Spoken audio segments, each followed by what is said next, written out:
Hello. So, today was a very big day. Um, as you may notice, there are a few videos that I uploaded, except this time it's not me talking to a computer. They're actually videos taken with my camera.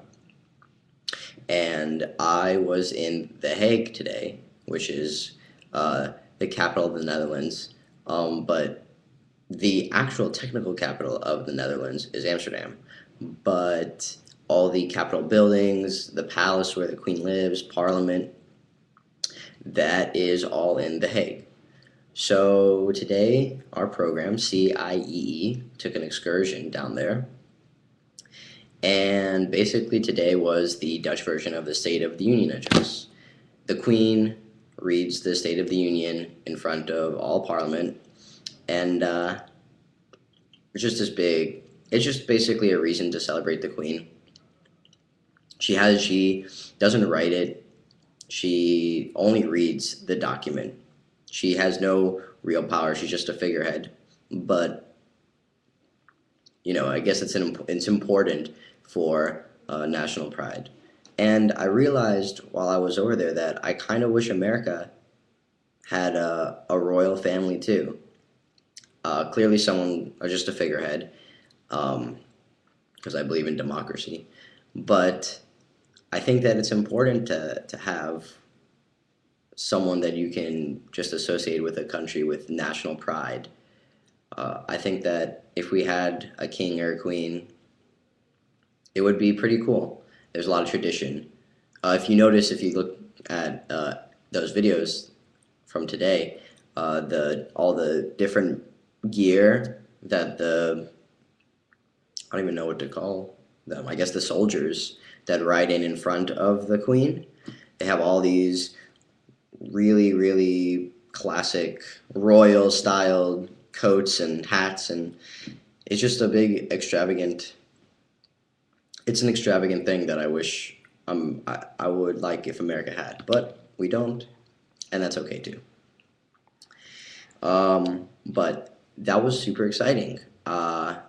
If you go to my part 4 of my video, you can actually see that is the Queen in the golden carriage. I wish that I was able to zoom in more on my camera and see, so you can see her face. But I guarantee you that that is the Queen of the Netherlands in the golden carriage. That's in part 4. In part 3, I mistake Princess Maxima for the Queen. She is the wife of Crown Prince Wilhelm, who is the heir to the throne. She was in the carriage right before the Queen, and I thought that she was the Queen. I said, oh, I think that was her. And then basically everyone around me shot me down and was like, no, are you kidding me? People would be cheering. Well, how was I supposed to know? It was a carriage. And there was a woman inside, and she was waving, and whatever. Well, sensitive Dutch people aside, it was very fun. Then, later today was just such a big day, I went back to Amsterdam, and I had a tour of the Jewish Historical Museum. A little background, a few weeks ago, I signed up to be part of this interest group about Jewish Amsterdam, kind of learn about the history of Jews in Amsterdam, and just wanted to know more. In part 1 of this video series, I talked about how important the history and the culture of Amsterdam was, and how I was excited to learn more about it. Well, today was one of those days. We had this tour, which was just basically a walking tour of the Jewish ghetto in Amsterdam, and it was awesome. Our tour guide, there are a few picturesque things, Rembrandt's house, the zoo. There are, but the Portuguese synagogue, of course, the Portuguese synagogue, which is still intact from the 17th century. That's the main one, right?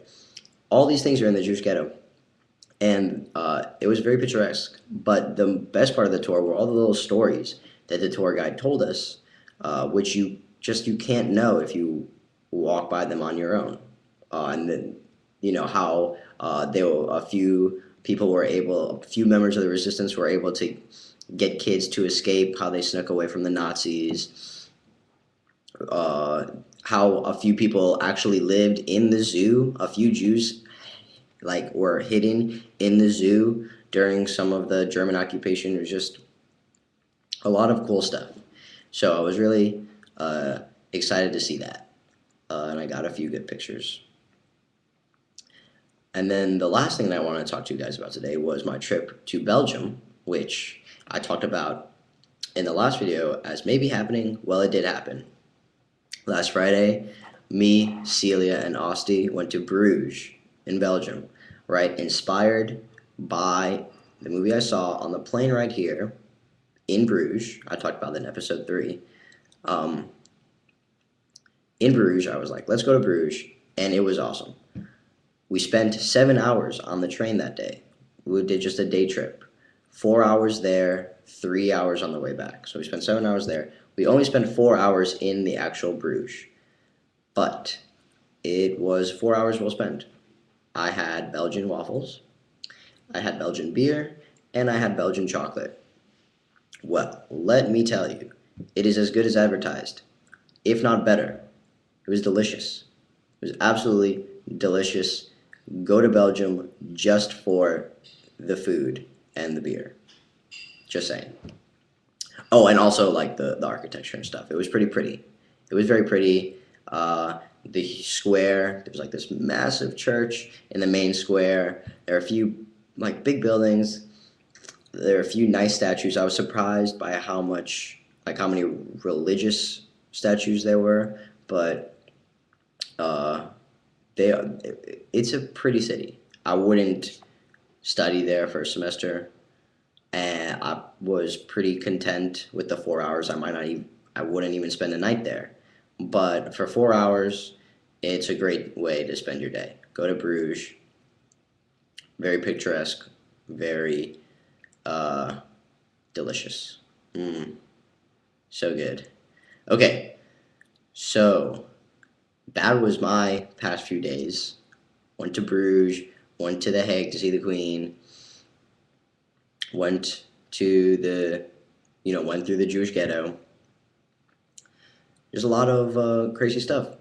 And this weekend, actually, is another excursion. We're going to the Hanseatic League, which, if you're not a history person, basically they were trade routes, a big trade route in Eastern Netherlands during the 14th and 15th century. So we'll be on a boat going back in time. It'll be fun. Excited to talk to you about that. Have a lot of reading to do. Gonna party because it's the weekend again, and it's been a fun few days. So I'll talk to you guys later. Enjoy the videos.